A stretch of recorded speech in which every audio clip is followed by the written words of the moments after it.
Hi guys, Lauren Conlon here, and I'm thrilled to announce that I will be giving a lecture on navigating the post-competition phase with physique athletes for the IFBB Nordic Academy Master Coach Program. Physique competitors experience distinctly unique physiological and psychological changes throughout all parts of their contest prep, but none are more prominent than in the post-diet phase. I'll be covering some of the adaptations that you can expect, how to deal with things like post-show blues, and how to make the transition from competition prep to post-contest as smooth as possible.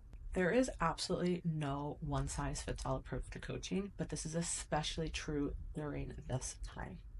Every client that I've worked with, regardless of experience level, has found post-show to be the most challenging time, without a doubt.